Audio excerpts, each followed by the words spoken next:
Oh Master, also known as Oh My Ladylord, follows the story of Han Bisu, a prolific writer known for his deadly and gruesome crime thriller dramas. After his mother sells their house, he finds himself struggling with writer's block because of the change in his environment.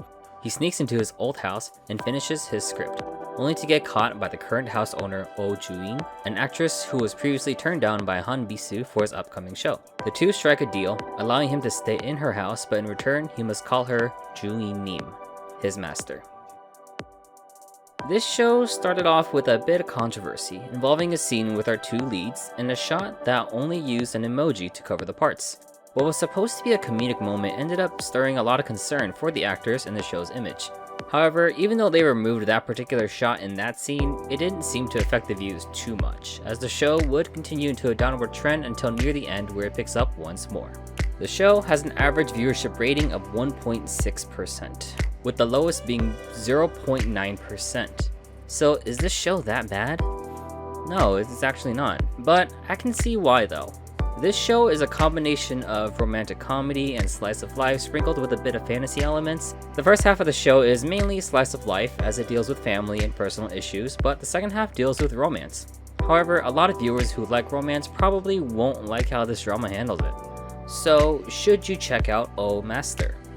If you're looking for a romance that takes its time to blossom, characters who learn life lessons the hard way, and if you have the patience to sit through the more frustrating and annoying parts of the show, I'd say give it a watch. You will definitely be rewarded. Otherwise, if you're looking for something quicker, more intense and interesting, and want a story to draw you in to keep watching until the end, I'd give this a pass. Most shows and movies have valleys and peaks. You'll have some really intense moments followed by slower and calmer scenes. This show is the complete opposite. There are absolutely no valleys or peaks, just little undulations and puddles. It would keep this flat line until episode 10 where it would increase only a little bit. This is why the drama lacks passion. Passion, intense stories would spike up quite a bit, like when there's a car accident or a life or death situation. The most popular comment on this show from viewers is that this show is boring. It's true, this show is boring. Nothing happens in the first half of the show. In fact, most scenes merely involve the characters just talking.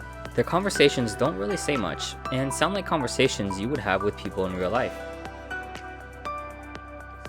It's fascinating to see our two leads interact with each other. It's a journey of unexpected love that grows into a full-blown blooming garden of flowers.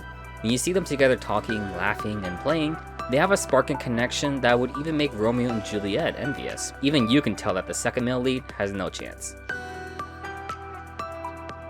The show wouldn't quite be the same if it wasn't for the supporting cast. They bring out the best parts of our main characters and bear witness to the romance and the struggles between the two main leads.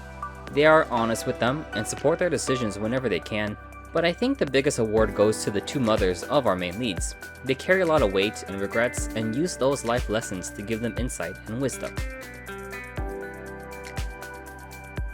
This is probably the most annoying part of the show. I won't give out spoilers, so it might sound a bit vague, but there's a part in the show where the male lead makes a rather irrational decision on his own, and we are forced to see the consequences of them throughout the entire episode. Although it's understandable why he made this decision, as it's explained earlier in the show, it's not viable for us because we are never shown these bad habits of his until near the end of the show. I know not everyone is a fan of the ending, yet I'd say it's a perfect ending for what the show is trying to tell us, which I will talk about in another video. Overall, I'm giving this show a 9 out of 10, which is a pretty high score for a rather unpopular rom-com Korean drama. Despite its flaws, I think the drama did slice of life very well. This show gives us a peek into the lives of veteran and prolific people who are well established in their careers in their 30s, where they are forced to face the reality of their parents growing older, old relationships dwindling, and must come to decide on the kind of life they want to live. So yeah, maybe I'm just getting old. Anyways, have you seen it? What'd you think of the show? Let me know in the comments below. Thanks for watching, and I'll see you next time.